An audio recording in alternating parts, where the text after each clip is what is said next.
Hello बच्चों, myself Rahul Chhawra from Jain academy Sikar. और अपना जो टॉपिक चल रहा था गॉस लॉ की एप्लीकेशंस अपनी चल रही थी। तो गॉस लॉ की एप्लीकेशन में जो नेक्स्ट एप्लीकेशन अपने पास में है वो कुछ स्फीयर से रिलेटेड है। ठीक है, दो एप्लीकेशंस अपने देख ली थी। दो कौन कौन सी एप्लीकेशंस थी? एक तो एप्लीकेशन अपने देखी थी कि स्ट्रेट वायर के कारण किसी पॉइंट पर इंटेंसिटी ऑफ इलेक्ट्रिक फील्ड का फॉर्मूला बनाता 2k lambda upon small r। और इनफाइनाइट लेंथ की शीट यदि थी तो शीट के कारण किसी पॉइंट पर इंटेंसिटी ऑफ इलेक्ट्रिक फील्ड का फॉर्मूला क्या बना था sigma upon two epsilon not. ठीक है, अब अपने पास में दो केस और आते हैं, दो एप्लीकेशंस और है। उनको समझने से पहले एक चीज समझो कि स्फीयर अपने पास में कितने तरह के हो सकते हैं। सफियर अपने पास में कितने तरह के हो सकते हैं? सफियर देखो कितने तरह के हो सकते हैं। एक तो मैंने ये स्फीयर मान लिया, एक मैंने ये स्फीयर मान लिया, एक मैंने ये स्फीयर मान लिया और एक मैंने ये स्फीयर मान लिया। ठीक है, चार तरह के स्फीयर मैंने मान लिए। चारों अलग अलग तरह के दिख रहे हैं, सेम है। अभी तो सेम ही है, अभी तो कुछ चेंज नहीं है इनमें। ठीक है, चार तरह के स्फीयर मैंने माने। ये जो स्फीयर है, इस स्फीयर को मैंने नाम दिया, इस स्फीयर को अपने नाम दे दिया कंडक्टिंग सॉलिड स्फीयर। ठीक है, सॉलिड है तो क्या हो गया, इस तरह से आ जाएगा, मटेरियल आ गया अंदर की तरफ, कंडक्टिंग सॉलिड स्फीयर। इसको मैंने नाम दिया नॉन कंडक्टिंग, ये है नॉन कंडक्टिंग सॉलिड स्फीयर। ठीक है, तो नॉन कंडक्टिंग है और सॉलिड है, या फिर इसको नाम ले लो कंडक्टिंग सॉलिड स्फीयर। ठीक है, नॉन कंडक्टिंग दोनों आगे वाले ले लेंगे। एक कंडक्टिंग सॉलिड स्फीयर है और एक कंडक्टिंग होलो स्फीयर। ठीक है, ये कौन सा है? Hollow sphere. ये वाला जो स्फीयर है इसको मैंने नाम दे दिया नॉन कंडक्टिंग होलो स्फीयर। ठीक है, नॉन कंडक्टिंग होलो स्फीयर। और इसको अपने नाम दिया नॉन कंडक्टिंग सॉलिड स्फीयर। ठीक है, ये मैं क्यों बता रहा हूं, ताकि तुम्हारे लिए कुछ चीजें सिंपल हो जाएगी। ठीक है, इसलिए मैं सारी चीजें बता रहा हूं। तो अब यहां से देखो, एक तो अपन ने लिया conducting solid sphere, conducting hollow sphere, non conducting hollow sphere, non conducting solid sphere. Solid है तो बीच में क्या आ गया? मटेरियल आ गया। ठीक है, कंडक्टिंग और नॉन कंडक्टिंग में डिफरेंस तो सबको पता है। कंडक्टिंग में चार्ज को जहां दे दिया वहां से वो चल सकता है कंडक्टिंग के अंदर। ठीक है, कंडक्टर है तो इसका मतलब चार्ज जो मूव कर सकता है वहां पे। लेकिन नॉन कंडक्टिंग में चार्ज जहां आ गया वो वहीं रहेगा, वहीं से हिलेगा ही नहीं। समझ में आ रही चीज? तो कंडक्टिंग में चार्ज देने पे वो चल सकता है और नॉन कंडक्टिंग में चार्ज दे दिया तो वो चार्ज वहीं का वहीं रहेगा, कहीं जाएगा नहीं। ठीक है, अब देखो, यदि मैं इस कंडक्टिंग स्फीयर को चार्ज देता हूं, मान लो मैंने इसके अंदर भी चार्ज दिया होगा। ठीक है, मैं कहीं से चार्ज लेकर आया और मैंने तो चार्ज दे दिया, इसको चार्ज दे दिया तो वो चार्ज जाएगा कहाँ? चार्ज जो है, जैसे मान लो पॉजिटिव चार्ज इसके यहाँ आ गए, यूँ मान लो मैंने पॉजिटिव चार्ज दिया और भी बहुत सारे पॉजिटिव चार्ज आ गए होंगे। तो इन पॉजिटिव चार्ज के बीच में क्या बनेगा? रिपल्शन होगा तो चार्ज जो मोशन में आ जाएंगे। भी फोर्स लग गया, फोर्स लगते ही क्या हो गया? मोशन में आ गया। कंडक्टिंग है तो चार्ज चल सकता है, तो जैसे ही मोशन में आएंगे तो अपने से मैक्सिमम डिस्टेंस पे चले जाएंगे। ठीक है, और मैक्सिमम डिस्टेंस कौन सी होती है? इसकी सरफेस। इसका मतलब जितना भी चार्ज दोगे वो सारा के सारा चार्ज कहाँ पर आएगा? इसकी सरफेस पे रहेगा, इसके अंदर कोई चार्ज नहीं है। ठीक है, यानी कंडक्टिंग सॉलिड स्फीयर के अंदर की तरफ जो है वो कोई किसी भी तरह का कोई चार्ज नहीं है। अब यदि मैं नॉन कंडक्टिंग सॉलिड स्फीयर की बात करूं, सॉरी कंडक्टिंग होलो स्फीयर की बात करूं, तो अंदर तो कोई मास ही नहीं है। और अपन ने एक प्रॉपर्टी पढ़ी थी चार्ज की कि चार्ज जो है, चार्ज विदाउट मास पॉसिबल नहीं है, लेकिन मास विदाउट चार्ज पॉसिबल है। यानी कि चार्ज विदाउट मास पॉसिबल नहीं है, तो जहां मास नहीं है वहां चार्ज तो हो ही नहीं सकता। तो अब जितना भी चार्ज दोगे वो सारा के सारा चार्ज कहाँ रहना है? सरफेस पे ही रहना है, अंदर कोई चार्ज नहीं रहेगा। ठीक है, नॉन कंडक्टिंग होलो स्फीयर वही है, होलो है तो नॉन कंडक्टिंग है। नॉन कंडक्टिंग हो चाहे होलो हो, नॉन कंडक्टिंग है उससे कोई फर्क नहीं पड़ेगा, लेकिन होलो है तो जो भी चार्ज दोगे वो कहाँ रहना है? सरफेस पे ही रहना है, अंदर कोई चार्ज नहीं जाएगा। ठीक है, non conducting solid sphere, solid है तो अंदर मटेरियल आ गया, अंदर मटेरियल आ गया तो अंदर चार्ज रह सकता है, मास आ गया तो चार्ज रह सकता है। और नॉन कंडक्टिंग है यानी कि चार्ज जहां दे दिया वहीं रहेगा, उससे हिलेगा ही नहीं। इसका मतलब यदि मैं इसको चार्ज दे देता हूं तो वो चार्ज जो है वो कहाँ रहना है, यदि मैंने चार्ज इसको दिया होगा तो चार्ज इसके अंदर भी रहेगा, क्योंकि जहाँ चार्ज दिया वहीं चला जाएगा, वहाँ से हिलेगा ही नहीं, नॉन कंडक्टिंग है, चार्ज चल ही नहीं सकता। और जहाँ चार्ज दे दिया वहाँ की वहाँ चार्ज रहेगा, इसका मतलब चार्ज अंदर भी रहेगा और चार्ज बाहर भी रहेगा। तो इन तीनों स्फीयर में तो चार्ज केवल सरफेस पे रहेगा, लेकिन इस स्फीयर में चार्ज जो है वो अंदर भी रहेगा और बाहर भी रहेगा। समझ में आ रही चीज? तो अब अपन को करना क्या है, ये तो एक चारों में बेसिक डिफरेंस आ गया। अब अपन को करना क्या है, देखो इन चारों स्फीयर में से कोई सा भी स्फीयर आ सकता है, ये चार अलग अलग डेरिवेशन हो सकती है, लेकिन होनी सब में सेम ही है, ठीक है। तो मैं इन तीनों के लिए तो एक ही डेरिवेशन बनेगी, क्योंकि चार्ज जो सरफेस पे ही है, मास से अपन को फिलहाल कोई मतलब नहीं अंदर है कि नहीं है, ठीक है, अपन केवल चार्ज की बात करते हैं। तो इन तीनों स्फीयर में तो चार्ज सरफेस पे है, तो ये तो तीन अलग इक्वेशन हो गए, ठीक है, और एक ये वाला अलग क्वेश्चन हो गया, चार क्वेश्चन हो गए इसके अंदर, ठीक है। लेकिन अपन पढ़ेंगे दो ही, दो क्यों पढ़ेंगे, क्योंकि इन तीनों के लिए तो एक ही डेरिवेशन बननी है, ठीक है, और इसके लिए एक अलग और बनेगी। तो अपन दो तरह के स्फीयर ही पढ़ेंगे। तो अपने पास में एक या तो कंडक्टिंग सॉलिड स्फीयर बोल दो, तो मैंने एक तो लिखा है कंडक्टिंग सॉलिड स्फीयर, एक मैंने लिखा है conducting hollow sphere, conducting hollow sphere, और एक मैंने लिखा है non conducting hollow sphere, non conducting hollow sphere. इन तीनों के लिए क्या है, इन तीनों के लिए चार्ज जो है वो कहाँ पर है, सरफेस पे ही है, अंदर किसी भी तरह का कोई चार्ज नहीं है। और इस स्फीयर में चार्ज अंदर भी आएगा, तो इसके लिए अपन अलग चीज पढ़ेंगे। इन तीनों के लिए अपने पास में सेम चीजें ही आएगी। क्लियर है यहाँ तक? तो इन तीनों के लिए सेम चीजें आएगी और इसके लिए अलग चीज आएगी। तो वो अलग चीज क्या आएगी, वो चीज भी देख लेंगे। उससे पहले अब देखो, अब अपन इन तीनों के लिए पढ़ रहे हैं, conducting solid sphere, conducting hollow sphere, non conducting hollow sphere, conducting solid sphere, conducting hollow sphere, non conducting hollow sphere, ठीक है। इन चारों को अपने कॉपी के अंदर बना लेना, ताकि डिफरेंशिएट पता रहे कि क्या अपन इन तीनों को एक साथ क्यों ले रहे हैं, ठीक है। क्लियर है? कोई डाउट नहीं है? ओके। लग जा गले की फिर हंसी रात हो न हो, शायद फिर इस जन्म में मुलाकात हो न हो। अरे ऐसे गा रहा हूँ, कोई नहीं ऐसा। चलो, तो अब अपने पास में आता है intensity of electric field at various points of conducting hollow sphere, conducting solid sphere, non conducting hollow sphere, ठीक है। तीनों के लिए सेम बनेगा। तो मैं कोई सा भी एक स्फीयर ले लेते हैं अपन, और इसके अलग अलग पॉइंट्स पे अपन को इंटेंसिटी निकालनी है। तो मान लो मैंने एक ये स्फीयर मान लिया, ठीक है, इस तरह का। आज पेन बड़ा हल्का हल्का चल रहा है, इसके क्या हो गया, दूसरा ले लेते हैं।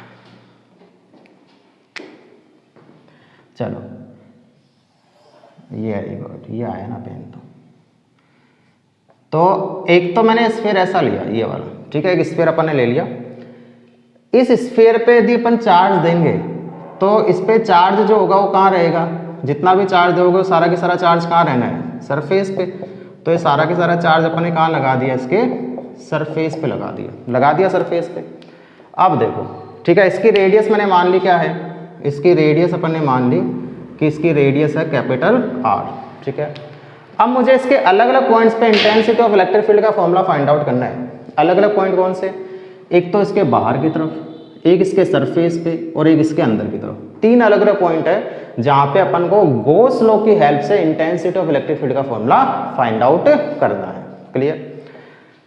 उससे पहले एक चीज समझो, यदि मुझे इसके सरफेस पे ही चार्ज है और मुझे इसका सरफेस चार्ज डेंसिटी निकालना है, तो सरफेस चार्ज डेंसिटी क्या होगा, सिग्मा।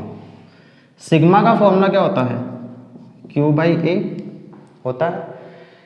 इस पे चार्ज पूरे स्फीयर पे मैंने मान लिया Q है, तो इस स्फीयर का सरफेस एरिया कितना होगा, 4πr²।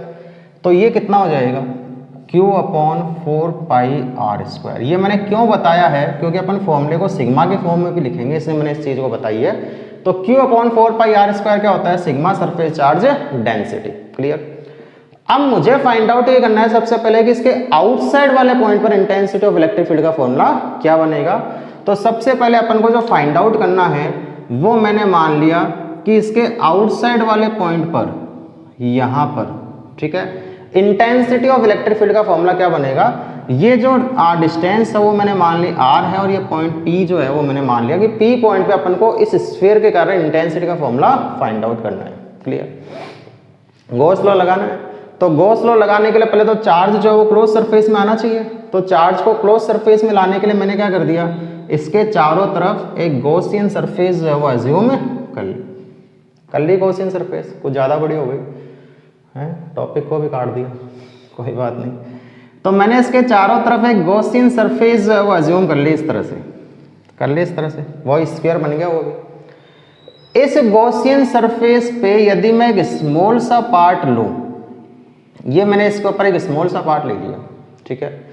देखो एक चीज समझना, जब अपन आउटसाइड वाले पॉइंट्स की बात करेंगे ना, तो चार्ज जो है वो हमेशा एक पॉइंट पे कंसंट्रेट होता है, सेंटर के ऊपर, ठीक है। चार्ज को हमेशा सेंटर पे कंसंट्रेट माना जाता है। जब अपन आउटसाइड वाले पॉइंट्स की बात करेंगे तब, तो जब Q चार्ज यहाँ आ गया तो इस पॉइंट P पर इंटेंसिटी की जो डायरेक्शन होगी वो आउटवर्ड होगी, इधर की तरफ। तो इस पॉइंट P पर इंटेंसिटी की डायरेक्शन देखेंगे तो वो आउटवर्ड आएगी, इधर की तरफ।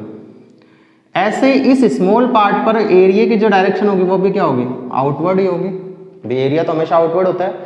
तो इस स्मॉल पार्ट से पास होने वाला जो फ्लक्स होगा वो फ्लक्स क्या होगा, फाई डी फाई जो होगा वो क्या हो जाएगा, ई vector dot D A vector, ऐसा ही होता है, ठीक है।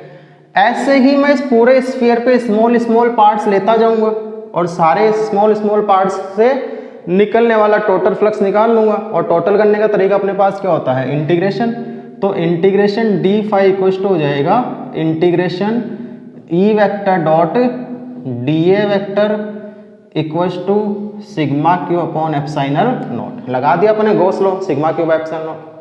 अब देखो ई और डी ए के बीच का एंगल सेम है 90 डिग्री, 0 डिग्री। तो ई डी ए कोस 0 बनेगा और कोस 0 की वैल्यू क्या होती है 1। तो मैं बोल दूंगा ई और साथ में आ जाएगा D A equals to sigma Q upon epsilon not हो जाएगा। ई इंटेंसिटी हर जगह सेम रहेगी। क्यों सेम रहेगी, क्योंकि चार्ज क्यू सेम है, डिस्टेंस आर, जितने भी स्मॉल पार्ट लोगे सबके लिए डिस्टेंस कितनी रहेगी, स्मॉल आर ही रहेगी। इसका मतलब क्यू भी सेम है, आर भी सेम है, तो ई का फॉर्मूला होता है K Q by R square, तो वो भी सेम रहेगा। तो ई तो बाहर आ जाएगी और अंदर रह जाएगा इंटीग्रेशन डी रह गया। सिग्मा क्यू कितना होगा, इस गॉसियन सरफेस के अंदर टोटल चार्ज कितना है, कैपिटल क्यू, तो ये आ जाएगा capital Q upon epsilon not हो जाएगा। इंटीग्रेशन डी ए बता रहा है इस पूरे सरफेस का, पूरे स्फीयर का टोटल सरफेस एरिया। स्फीयर का टोटल सरफेस एरिया कितना होगा, यदि रेडियस आर है तो 4 पाई आर स्क्वायर। तो ये हो जाएगा E into 4 pi R square equal to Q upon epsilon not. 4 pi R square को उधर ले जाओ तो ये हो जाएगा Q upon 4 pi epsilon naught R square. 1 upon 4 pi epsilon naught क्या होता है के, तो ई इक्वल टू फॉर्मूला बन जाएगा K Q upon are square. ये आउटसाइड वाले पॉइंट के ऊपर इंटेंसिटी ऑफ इलेक्ट्रिक फील्ड का फॉर्मूला बनता है कि आउटसाइड में इंटेंसिटी जो होती है वो होती है K Q by R square. समझ में आ रही चीज। तो आउटसाइड में इंटेंसिटी होती है K Q by R square. तो इसको सीधा सीधा वैसे भी ध्यान रख सकते हो कि क्यू चार्ज यहाँ रखा है, आर डिस्टेंस में इंटेंसिटी के क्यू बाई आर स्क्वायर होती है, ठीक है। तो ये फॉर्मूला भी अपने प्रूव करके देख लिया गॉस लॉ से कि आउटसाइड में जो इंटेंसिटी बनती है वो बनती है K Q by R square, ठीक है। ये फर्स्ट इसकी पॉइंट थी। फर्स्ट अपन इसमें पढ़ रहे थे एट आउटसाइड, ठीक है। नंबर सेकंड यदि मैं इसमें देखूं एट सरफेस, कि यदि पॉइंट सरफेस पे आ गया तो इंटेंसिटी क्या होगी, इस पॉइंट को सरफेस पे ले आऊं। यदि मैं इस पॉइंट को सरफेस पे ले आऊंगा तो स्मॉल आर किसके इक्वल हो जाएगा, कैपिटल आर के इक्वल होगा कि नहीं होगा। तो यदि सरफेस पे पहुंच गए तो स्मॉल आर कैपिटल आर के इक्वल हो जाएगा। तो स्मॉल आर की जगह मैं कैपिटल आर पुट कर सकता हूं। तो सरफेस पे जो इंटेंसिटी बनेगी वो क्या बन जाएगी, K Q upon capital R square हो जाएगा। देखो इस फॉर्मूले को थोड़ा सा और चेंज करते हैं। और कैसे चेंज करते हैं, क्यू अपॉन के की जगह मैं बोल सकता हूँ 4 पाई एप्सिलॉन नॉट और आर स्क्वायर ऐसे कैसे। ऐसा मैंने क्यों लिखा वो चीज समझना। Q upon 4 pi R square किसके इक्वल है, सिग्मा के है। तो मैं ये बोल सकता हूँ Q upon 4 pi R square sigma के इक्वल है। तो ई सरफेस जो बनेगा वो बन जाएगा सिग्मा अपॉन एप्सिलॉन नॉट। तो एक तो फॉर्मूला ये आता है सिग्मा अपॉन एप्सिलॉन नॉट और एक फॉर्मूला अपने पास में ये आता है K Q by capital R square. दोनों ही फॉर्मूले किसके लिए हैं, सरफेस पे इंटेंसिटी का फॉर्मूला है। समझ में आ गई चीज। तो ये अपने पास में सरफेस पे इंटेंसिटी का फॉर्मूला आ गया। अब मुझे मान लो पॉइंट जो है वो मेरा अंदर की तरफ चला गया, ठीक है। तो अंदर की तरफ चला गया तो हम अंदर वाला डायग्राम बना देते हैं कि जैसे मान लो ये अपने पास में स्फीयर था, ये वाला, ठीक है। ये एक स्फीयर था, इसकी सरफेस पे चार्ज रखा हुआ था पॉजिटिव, ठीक है। और अपना पॉइंट P जो है वो कहाँ चला गया, अंदर की तरफ चला गया। ये आर डिस्टेंस और ये कैपिटल आर डिस्टेंस, ठीक है। तो अब मुझे निकालना है कि इस पॉइंट P पर इंटेंसिटी ऑफ इलेक्ट्रिक फील्ड का फॉर्मूला क्या बनेगा। तो मैंने उसके लिए क्या किया, एक गॉसियन सरफेस बना दी गॉसियन सरफेस। उस गॉसियन सरफेस पे स्मॉल पार्ट ले लिया स्मॉल पार्ट। स्मॉल पार्ट के लिए अपने स्मॉल पार्ट लिया, सबके लिए फॉर्मूला लगा दिया। तो फॉर्मूला सबके लिए क्या लगेगा, E inside vector dot DA vector equals to sigma Q upon epsilon not, ये लगेगा formula, simple formula. Sigma Q कितना है इसमें, इस गॉसियन सरफेस के अंदर टोटल चार्ज कितना है, 0, कोई चार्ज ही नहीं है। जब सिग्मा क्यू ही 0 हो गया तो इनसाइड में जो इंटेंसिटी बनेगी वो भी क्या हो जाएगी, 0 हो जाएगी। यानी कि यदि कंडक्टिंग, नॉन कंडक्टिंग होलो या कंडक्टिंग सॉलिड या कंडक्टिंग होलो यदि स्फीयर है जिसमें चार्ज सरफेस पे रहता है, उसमें अंदर की तरफ इंटेंसिटी 0 होती है। 0 क्यों होती है, क्योंकि अंदर कोई चार्ज नहीं होता। अपने याद हो तो जब इलेक्ट्रिक फ्लक्स पढ़ा था, उस इलेक्ट्रिक फ्लक्स में अपन एक पॉइंट बोला था कि जो फोर्स लाइंस होती है वो फोर्स लाइंस कभी भी कंडक्टर के अंदर से पास नहीं होती। क्यों नहीं होती, क्योंकि अंदर कोई चार्ज ही नहीं होता, और चार्ज नहीं होता तो वहाँ पे इंटेंसिटी नहीं होती, और इंटेंसिटी नहीं होती इसलिए वहाँ से कभी कोई फोर्स लाइन पास नहीं होती है। तो वहाँ की प्रॉपर्टी मैंने बोला था कि अपन आगे समझेंगे इस चीज़ को कि ऐसा क्यों हुआ है, क्योंकि अंदर की तरफ इंटेंसिटी 0 होती है, इसलिए इसके कंडक्टर के अंदर से कभी भी फोर्स लाइन पास नहीं होती है। क्लियर है यहाँ तक। अब इसमें ग्राफ बनता है, ग्राफ क्या बनता है वो चीज़ समझो। ग्राफ ये है कि अपन इंटेंसिटी और डिस्टेंस के बीच में कर्व बनाना चाह रहे हैं। इंटेंसिटी और डिस्टेंस के बीच में सेंटर से चलना शुरू हुआ मैंने, अंदर की तरफ तो इंटेंसिटी 0 ही है, यानी कि अंदर की तरफ कोई इंटेंसिटी नहीं आएगी। इंटेंसिटी कहाँ बनी है, सबसे पहले सरफेस पे कितनी बनी है, KQ/R² बनी है। इसका मतलब अंदर की तरफ तो इंटेंसिटी 0 है। जब स्मॉल r जो है चलते चलते कैपिटल R के इक्वल हो जाएगा दोनों तरफ, तो उस टाइम पर इंटेंसिटी बन जाएगी KQ/R² बन जाएगी। ये कितनी इंटेंसिटी बनी है, KQ/R 0। समझ में आ रही चीज। तो यहाँ से ये आ गया। फिर उसके बाद में देखें तो बाहर जैसे ही निकलेंगे, सरफेस से जैसे बाहर निकले तो जैसे जैसे R बढ़ेगा इंटेंसिटी कम होती जाएगी। दिख रहा है साफ, क्लियर चीजें हैं। तो जैसे जैसे R बढ़ेगा वैसे वैसे इंटेंसिटी जो है वो डिक्रीज होती जाएगी। तो अपना जो ग्राफ बनेगा वो ग्राफ कुछ ऐसा बनेगा, ठीक है। ये ग्राफ किसके बीच में बनता है, ये ग्राफ बनता है इंटेंसिटी के बीच में और डिस्टेंस के बीच में, कि इंटेंसिटी और डिस्टेंस जो है वो कुछ इस तरह से डिपेंड करते हैं। इंटेंसिटी जो है वो अंदर की तरफ तो 0 होती है और बाहर निकलेंगे तो इन्वर्सली होती है। मैक्सिमम कहाँ पे हो गई, सरफेस पे। सरफेस पे जो इंटेंसिटी होती है वो मैक्सिमम होती है, क्योंकि R की वैल्यू वहाँ पे मिनिमम हो जाती है। उसके बाद तो R बढ़ना ही है, ठीक है। कोई R मिनिमम कहाँ है, सरफेस पे। अंदर तो 0 ही है, फिर मिनिमम कहाँ हो गया, सरफेस पे। उसके बाद में जैसे जैसे इधर जाएंगे R की वैल्यू बढ़ती जाएगी, और R बढ़ता जाएगा तो इंटेंसिटी भी बढ़ती जाएगी। क्लियर है यहाँ तक। तो ये जो टॉपिक है ये अपना आ गया जिसमें चार्ज केवल सरफेस पे होता है, ठीक है। अब चार्ज अंदर भी चला गया मान लो, यानी कि अपना नॉन कंडक्टिंग सॉलिड स्फीयर आ गया। अब यदि अपन बात करें तो अब चार्ज अंदर चला गया और अपने पास में जो स्फीयर आ गया वो कैसा आ गया, नॉन कंडक्टिंग सॉलिड स्फीयर। उसको और देख लेते हैं। लग जा गले कि फिर हंसी रात हो न हो, शायद फिर इस जन्म मुलाकात हो न हो। लग जा गले से। Intensity of electric field at various points of non-conducting solid sphere non conducting solid sphere के डिफरेंट डिफरेंट पॉइंट्स पे अपन को इंटेंसिटी ऑफ इलेक्ट्रिक फील्ड का फॉर्मूला फाइंड आउट करना है। समझो, जैसे मान लो मैंने मान लिया कि ये मेरे पास में नॉन कंडक्टिंग सॉलिड स्फीयर था, सॉलिड था तो अंदर मटेरियल भी था, मटेरियल अपन अंदर नहीं बना रहे हैं फिलहाल, चार्ज सरफेस पे तो है ही, और कहाँ है साथ में, चार्ज अंदर भी है, और ये चार्ज यूनिफॉर्मली डिस्ट्रीब्यूटेड है। ठीक है, ये मान लो ये इसका सेंटर था, ये रेडियस इसकी कैपिटल आर थी। ठीक है, इस पे पूरे स्फीयर पे जो चार्ज है वो कितना है, कैपिटल क्यू है। ठीक है, तो ये पूरे स्फीयर के वॉल्यूम में ही तो चार्ज रखा हुआ है, उसमें तो केवल सरफेस पे था, इसमें कहाँ है, पूरा स्फीयर तो वॉल्यूम के अंदर चार्ज आ गया। तो जब वॉल्यूम के अंदर चार्ज आ गया तो अपन एक वॉल्यूमेट्रिक चार्ज डेंसिटी पढ़ा था, याद है? वॉल्यूमेट्रिक चार्ज डेंसिटी का फॉर्मूला क्या था? वॉल्यूमेट्रिक चार्ज डेंसिटी जो होता था रो, वो होता था क्यू बाई वी। क्यू तो इसके अंदर चार्ज है ही, और इसका पूरे का वॉल्यूम कितना है, आर रेडियस है। स्फीयर का वॉल्यूम क्या होता है, अरे आता है कि नहीं आता है भाई, 4/3 पाई आर क्यूब, ये स्फीयर का वॉल्यूम होता है। तो रो का फॉर्मूला हो गया Q upon 4/3 pi R cube. क्यों लिखा गया, क्योंकि अपन फॉर्मूला को इस फॉर्म में कन्वर्ट करेंगे, रो की फॉर्म में कन्वर्ट करेंगे। अब मुझे पहले तो वही फाइंड आउट करना है कि सबसे फर्स्ट जो पॉइंट है वो तो अपना वही आ गया, ए पॉइंट, आउटसाइड पे इंटेंसिटी कितनी होगी।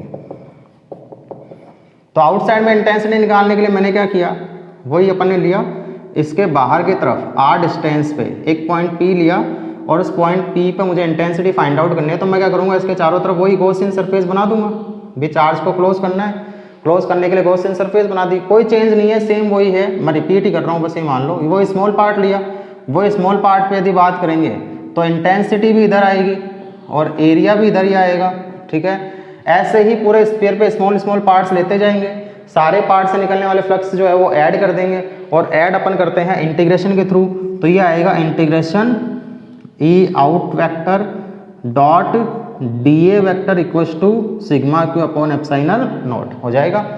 ई आउट और डी ए के बीच में ई आउट और डी ए के बीच का एंगल 0 डिग्री, कोस 0 के लिए 1। ठीक है, तो कोस 0 1 हो जाएगा, बचेगा ई आउट इंटू डी ए बच जाएगा। देखो वही चीज़ है, मैं लिख नहीं रहा, सीधा बोल रहा हूँ, बस समझते हो, चलो कोई नई चीज़ नहीं है। ई आउट इंटू डी ए, फिर इंटेंसिटी हर पे कांस्टेंट रहेगी, तो ई को बाहर निकाल लेंगे, अंदर क्या रह जाएगा, इंटीग्रेशन डी ए। तो ये रहेगा अपने पास में ई आउट जो है वो तो बाहर आ गया, अंदर रह गया इंटीग्रेशन डी ए, और सिग्मा क्यू कितना होगा, इसके अंदर टोटल चार्ज, इसके अंदर टोटल चार्ज कितना है, कैपिटल क्यू, तो capital Q upon epsilon not हो जाएगा। इंटीग्रेशन डी ए वही स्मॉल स्मॉल सरफेस पे स्मॉल स्मॉल पार्ट्स लिए, यानी कि total surface area, total surface area 4 pi R square. तो ये हो जाएगा E out into 4 pi R square equals to Q upon epsilon not. 4 pi R square को उधर ले जाओ तो ई आउट जो बनेगा वो बन जाएगा Q upon 4 pi epsilon naught R square. तो ई आउट जो बनेगा वो बन जाएगा 1/4 पाई एप्सिलॉन नॉट क्या होगा, के क्यू। तो ये हो जाएगा K Q by R square. Same formula, same derivation, कोई चेंज नहीं है, बस चार्ज को बाहर अंदर दोनों तरफ फैला दो। बाकी जैसे पिछले में गया था सेम एज इट इज वैसे कि ऐसे है। तो आउटसाइड में इंटेंसिटी वही बननी है, K Q by R square. ठीक है, बी पॉइंट की यदि मैं बात करूं एट सरफेस, यदि अपन सरफेस पे पहुंच गए तो क्या होगा, तो सरफेस पे पहुंचेंगे तो स्मॉल आर किसके इक्वल होगा, कैपिटल आर। ठीक है, सरफेस पे पहुंच गए तो स्मॉल आर कैपिटल आर के इक्वल होता है, तो स्मॉल आर की जगह कैपिटल आर पुट कर देंगे, तो सरफेस पे जो इंटेंसिटी बनेगी वो बन जाएगी K Q upon capital R square, या फिर Q upon 4 pi epsilon naught R square हो जाएगा। अब देखो इसको यदि मैं ऊपर नीचे 3 से मल्टीप्लाई कर दूं तो क्या बनता है फॉर्मूला, देखना जो मैं लिख रहा हूं, Q upon 3 into 4/3 pi R square epsilon naught. कुछ फर्क पड़ा क्या, 3 से 3 कैंसिल हो जाएगा, 4 pi R square epsilon not, 4 pi R square epsilon not, कोई फर्क नहीं पड़ेगा। ऊपर नीचे मैं कैपिटल आर से और मल्टीप्लाई कर दूं तो यहाँ भी कैपिटल आर से मल्टीप्लाई कर दिया तो यहाँ पे क्या हो जाएगा, कैपिटल आर का क्यूब हो जाएगा। ऐसा क्यों किया गया है, Q upon 4/3 pi R cube, Q upon 4/3 pi R cube किसके इक्वल है, वॉल्यूमेट्रिक चार्ज डेंसिटी रो। ये कई जगह अपन को रो मिलेगा, इसलिए मैं रो की फॉर्मेट में फॉर्मूले को चेंज कर रहा हूँ। तो Q upon 4/3 pi R cube rho हो जाएगा, तो सरफेस पे जो इंटेंसिटी का फॉर्मूला बनेगा एक और, तो Q upon 4/3 pi R cube की जगह अपन रो पुट करेंगे, तो रो आर अपॉन 3 और ये तो पूरा गया ही एप्सिलॉन नॉट। ये फॉर्मूला बनता है सरफेस पे इंटेंसिटी का। तो ये तो फॉर्मूला बनता ही है K Q by capital R square, और कई बार अपन से रो की फॉर्मेट में यदि दे रखा है तो अपन बोलेंगे रो आर अपॉन 3 एप्सिलॉन नॉट। ये सरफेस पे इंटेंसिटी का फॉर्मूला बन जाता है। क्लियर है यहाँ तक? अब थर्ड पॉइंट अपने पास में आता है इनसाइड में। थर्ड पॉइंट अपने पास में आएगा इनसाइड में इंटेंसिटी कितनी होगी। बहुत ही अच्छी चीज़ है ये, समझना। जैसे मान लो ये अपने पास में स्फीयर था, ठीक है, ये मैं बना देता हूँ। ये अपने पास में स्फीयर था और अपन को वही रेडियस थी इसकी कैपिटल आर, और वही चार्ज जो था वो इसके सरफेस पे भी था, ठीक है। तो सरफेस पे तो था ही और चार्ज अंदर भी था इस तरह से, ठीक है। और मुझे फाइंड आउट ये करना है कि इसके अंदर की तरफ ये जो पॉइंट है आर डिस्टेंस पे, इस पॉइंट पर इंटेंसिटी ऑफ इलेक्ट्रिक फील्ड का फॉर्मूला फाइंड आउट करना है। तो मैंने वही किया, इसके चारों तरफ क्या बना दिया, एक गॉसियन सरफेस बना दी स्मॉल आर रेडियस का, स्फीयर बना लिया, ठीक है, बना दिया। इस स्मॉल पार्ट पे, इस स्फीयर के ऊपर वही मैं स्मॉल पार्ट लूँगा, स्मॉल पार्ट पे वही इंटेंसिटी तो इधर है और इस स्मॉल पार्ट के एरिया की डायरेक्शन इधर है। तो इस स्मॉल पार्ट के लिए अपन फ्लक्स का फॉर्मूला लगाएंगे। फ्लक्स का फॉर्मूला क्या लगेगा, ऐसे स्मॉल स्मॉल पार्ट पूरे पे लेते जाएंगे तो क्या कर देंगे, total integration E inside vector dot D A vector equals to sigma Q upon epsilon not आ जाएगा। ई और डी ए के बीच का एंगल 0 डिग्री, तो ये 0 कोस 0 की वैल्यू 1, तो मैं सीधा लिख रहा हूँ E inside D A equals to sigma Q upon epsilon not, ठीक है। अब अंदर की तरफ इंटेंसिटी तो सब जगह कांस्टेंट रहेगी, तो उसको बाहर निकाल लो। बाहर निकाल लेंगे तो ये तो आ जाएगा ई इनसाइड, और अंदर आ जाएगा integration D A equals to sigma Q upon epsilon not, ठीक है। इंटीग्रेशन डी ए क्या होगा, 4 पाई इसका सरफेस एरिया, जितने स्मॉल स्मॉल पार्ट्स लेंगे उन सबका टोटल सरफेस एरिया कितना, पूरा स्फीयर का टोटल सरफेस एरिया यानी कि 4 पाई आर स्क्वायर। तो ये हो जाएगा 4 pi R square equals to sigma Q upon epsilon not. अब सिग्मा क्यू देखो क्या होगा, मेन चीज़ यहाँ पर है इसमें सिग्मा क्यू, बाकी तो कोई खास चीज़ नहीं थी। सिग्मा क्यू समझना क्या होगा, सिग्मा क्यू का मतलब क्या हुआ पहले तो ये समझो। सिग्मा क्यू क्या होता है, इस गॉसियन सरफेस के अंदर या गॉसियन स्फीयर के अंदर टोटल चार्ज, यही तो पता करना है अपन को। सिग्मा क्यू यही तो होता है कि इस गॉसियन स्फीयर के अंदर कितना चार्ज होगा। तो इस पूरे स्फीयर में कितना चार्ज है, पूरे स्फीयर में कितना चार्ज है, कैपिटल क्यू। तो कैपिटल क्यू चार्ज कितने वॉल्यूम में फैला हुआ है, 4/3 पाई आर क्यूब में, इतने में फैला हुआ है। तो मैं ये बोल सकता हूं कि 4/3 पाई आर क्यू वॉल्यूम में कितना चार्ज है, क्यू। यूनिट में कितना होगा, Q upon 4/3 pi R Q. ये तो यूनिट वॉल्यूम का चार्ज है। अपन को कितने वॉल्यूम में निकालना है, अपन को इस वॉल्यूम में निकालना है, यानी कि कितने वॉल्यूम में, 4/3 पाई आर क्यूब में। समझ में आ रही चीज। तो यूनिट में इतना होगा, तो 4/3 पाई स्मॉल आर क्यूब में कितना होगा, तो मैं बोल दूंगा Q upon 4/3 pi capital R cube into 4/3 pi small R cube हो जाएगा। 4/3 पाई से 4/3 पाई कैंसिल, तो अपने पास में जो सिग्मा क्यू आएगा, Q R cube upon capital R cube. ये चीज समझ में आती है या नहीं आती है, फिर से देखना कि पूरे स्फीयर के अंदर जो चार्ज है वो कितना है, कैपिटल क्यू। मुझे तो इस वॉल्यूम में निकालना है कितना होगा, ठीक है, मैथ है थोड़ी सी और कुछ नहीं है। पूरे स्फीयर में चार्ज है कैपिटल क्यू, यानी कि 4/3 पाई आर क्यूब वॉल्यूम। भी पूरा स्फीयर का वॉल्यूम क्या होता है, 4/3 पाई आर क्यूब। तो 4/3 पाई आर क्यूब वॉल्यूम में कितना चार्ज है, क्यू। तो यूनिट में कितना होगा, Q upon 4/3 pi R cube. तो इतने में कितना होगा, इससे मल्टीप्लाई कर देंगे। भी मुझे तो इसमें निकालना है, तो इसका वॉल्यूम कितना है, 4/3 पाई आर क्यूब। तो इतने वॉल्यूम में इतना है, यूनिट में इतना है, तो इतने में कितने होगा, इससे मल्टीप्लाई कर दोगे।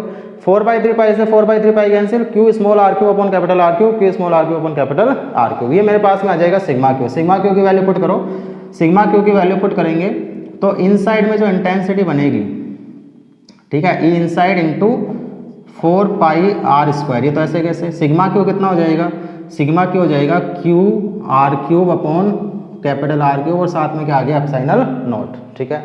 अब देखो आर स्क्वायर से एक आर स्क्वायर कैंसिल, तो ई इनसाइड क्यू स्मॉल आर, ठीक है, ऊपर तो क्या बचेगा, क्यू स्मॉल आर, और नीचे क्या जाएगा 4 पाई, तो ये हो जाएगा 4 pi epsilon naught R cube हो जाएगा। 1/4 पाई एप्सिलॉन नॉट होता है के, तो ई इनसाइड जो होगा वो हो जाएगा K Q R upon capital R cube. ये इनसाइड में इंटेंसिटी आ जाएगी, इनसाइड में इंटेंसिटी। ये थर्ड अपने पास में आ गया इनसाइड में इंटेंसिटी। अब फोर्थ अपने पास में है कि सेंटर पे इंटेंसिटी क्या होगी। तो सेंटर पे चलते जाएंगे तो सेंटर पे पहुंचते जाएंगे तो स्मॉल आर कम होते होते लास्ट में जाके क्या हो जाएगा, जीरो। तो अंदर की तरफ इंटेंसिटी ये है तो स्मॉल आर जीरो पुट करेंगे तो इंटेंसिटी कितनी होगी, जीरो। इसका मतलब सेंटर पे स्मॉल आर जीरो हो जाएगा तो इंटेंसिटी जो होगी ई सेंटर वो भी क्या होगी, जीरो होगी। समझ में आ गई चीज। तो इसमें यहां तक की डेरिवेशन तो सेम थी, उसमें कोई चेंज नहीं था। अंदर वाली डेरिवेशन थोड़ी सी चेंज हुई है, बस सिग्मा क्यों निकालना अपन को आना चाहिए, बाकी और इसके अंदर कुछ नहीं है। बाकी तो नॉर्मल अपन ने इंटीग्रेशन किया है और इंटीग्रेशन की वैल्यूज पुट करी है और कुछ नहीं किया, ठीक है। तो ये अपने पास में हो गया। अब मुझे निकालना ये है कि इसका ग्राफ बनाना है। ग्राफ देखो कैसे बनेगा, ठीक है। ग्राफ समझो किस तरह से बनना है, तो ग्राफ को और समझ लो, उसके बाद ये टॉपिक कंप्लीट। देखो वही चीज मैंने इधर की तरफ तो ली इंटेंसिटी, ये इधर की तरफ तो ले लेते हैं आर और इधर की तरफ ले लेते हैं इंटेंसिटी, ठीक है। सेंटर पे इंटेंसिटी कितनी है, जीरो। सेंटर पे इंटेंसिटी कितनी है, जीरो। तो अपना ग्राफ कहाँ से शुरू हो जाएगा, यहाँ से शुरू होगा, हो जाएगा। फिर जैसे स्मॉल आर जीरो होगा तो इंटेंसिटी भी जीरो होगी, तो ग्राफ यहाँ से शुरू हो गया। फिर जैसे जैसे स्मॉल आर बढ़ेगा इंटेंसिटी बढ़ेगी, बढ़ेगी। K constant, Q constant, R constant. तो सेंटर से जैसे जैसे अपन डिस्टेंस बढ़ती जाएगी, भी सेंटर से जैसे जैसे स्मॉल आर की वैल्यू बढ़ती जाएगी वैसे वैसे इंटेंसिटी भी क्या हो रही है, बढ़ रही है, क्योंकि स्मॉल आर और इंटेंसिटी डायरेक्टली है। तो जैसे जैसे सेंटर से स्मॉल आर बढ़ता जाएगा वैसे वैसे इंटेंसिटी भी बढ़ती जाएगी। तो ई इनसाइड डायरेक्टली किसके है, स्मॉल आर। ऐसे यहाँ पे भी क्या होगा, वही दोनों तरफ अपन बना लेंगे, चाहे तो एक बना लो, दोनों तरफ नहीं बनाओ तो भी कोई दिक्कत नहीं है। तो यहाँ पर भी क्या है, ई इनसाइड जो है वो डायरेक्टली किसके है, स्मॉल आर के, हो जाएगा। फिर सरफेस पे जैसे पहुंचोगे, सरफेस पे फॉर्मूला है K Q by R square, ठीक है। तो जैसे ही सरफेस पे पहुंचे small R equal to capital R, ठीक है। जैसे ही सरफेस पे पहुंचे small R equal to capital R, उसके बाद क्या हुआ, उसके बाद में आउटसाइड में निकले। आउटसाइड में इंटेंसिटी और डिस्टेंस क्या है, इनवर्सली है। इनवर्सली इसका मतलब ग्राफ अपना कैसा चले जाएगा, इस तरह से। तो इस कंडीशन में यदि अपन बात करेंगे तो इस कंडीशन में आउटसाइड में इंटेंसिटी क्या है, इनवर्सली है आर स्क्वायर। आउटसाइड में जो इंटेंसिटी है वो क्या है, इनवर्सली है आर स्क्वायर, ठीक है। तो ये अपने पास में ग्राफ बनता है इंटेंसिटी और डिस्टेंस के बीच में for non conducting solid sphere, ठीक है। तो ये अपने पास में दो डेरिवेशन जो है वो इसकी कंप्लीट हो गई। दोनों ही इंपॉर्टेंट डेरिवेशन थी, एक तो कंडक्टिंग के लिए और एक नॉन कंडक्टिंग के लिए, जब चार्ज अंदर की तरफ है और जब चार्ज केवल बाहर की तरफ है। तो उस कंडीशन में अलग अलग पॉइंट्स पे अपन को इंटेंसिटी निकालनी थी, तो अलग अलग पॉइंट्स पे अपन इंटेंसिटी निकाल ली। बाहर की तरफ जो है वो इंटेंसिटी के क्यू बाई आर स्क्वायर होती है, चाहे कोई सा भी स्फीयर हो, ठीक है। अंदर की सरफेस पे इंटेंसिटी के Q by capital R square होती है, चाहे कोई सा भी स्फीयर हो। इन दोनों में तो कोई चेंज नहीं है। अंदर की तरफ इंटेंसिटी यदि ऐसा स्फीयर है जिसमें चार्ज केवल सरफेस पे ही है तो अंदर की तरफ इंटेंसिटी जीरो होती है, और ऐसा स्फीयर जिसमें चार्ज अंदर भी है तो अंदर की तरफ इंटेंसिटी होती है K Q small R by capital R Q. बस ये ध्यान रखना है, ठीक है। और कोई ध्यान रखने वाली चीज़ें नहीं है। बाकी तो नॉर्मल डेरिवेशन है, डेरिवेशन ध्यान रखो तो रख लो, बाकी फॉर्मूले तो अपन को याद रखने ही रखने हैं, ठीक है। तो ये अपना इस गॉस लॉस की थर्ड और फोर्थ जो एप्लीकेशन थी वो कंप्लीट हो गई। अब इस चैप्टर के अंदर छोटे छोटे पॉइंट्स और बचे हैं, तो उन पॉइंट्स को अपन नेक्स्ट वीडियो में डिस्कस कर लेंगे। बाकी ऑलमोस्ट इस चैप्टर की थ्योरी जो है विद न्यूमेरिकल्स अपन ने काफ़ी न्यूमेरिकल्स डिस्कस किए हैं। ये वाले जो टॉपिक थे गॉस लॉ की एप्लीकेशन, उसके न्यूमेरिकल्स अपने रह रहे हैं, तो वो भी डिस्कस कर लेंगे। प्लस एनसीईआरटी के न्यूमेरिकल्स भी अपन डिस्कस करेंगे। एनसीईआरटी में काफ़ी अच्छे अच्छे न्यूमेरिकल्स हैं, तो कोशिश ये करोगे एनसीईआरटी के न्यूमेरिकल्स पहले खुद निकालो, जो भी डाउट आते हैं वो डाउट पूछो, और उसके बाद में क्योंकि सारे क्वेश्चन मैं करवाऊंगा तो 4 दिन तो एनसीईआरटी के न्यूमेरिकल्स करवाने में लग जाएंगे, ठीक है। तो इसलिए मैं कुछ सेलेक्टेड क्वेश्चन ही करवाऊंगा एनसीईआरटी के, सारे क्वेश्चन मैं नहीं करवाऊंगा। जो अच्छे अच्छे क्वेश्चन हैं वो मैं करवा दूंगा, बाकी क्वेश्चन खुद ट्राई करो, ठीक है। और जो भी शीट लगा रहे हो, जो भी बुक लगा रहे हो, उस बुक से क्वेश्चन करो। कुछ भी डाउट आता है तो डाउट पूछो। तो बढ़िया से ऐसे ही पढ़ते रहो, चैनल को लाइक सब्सक्राइब करते रहो और मज़े करते रहो। Very all the best.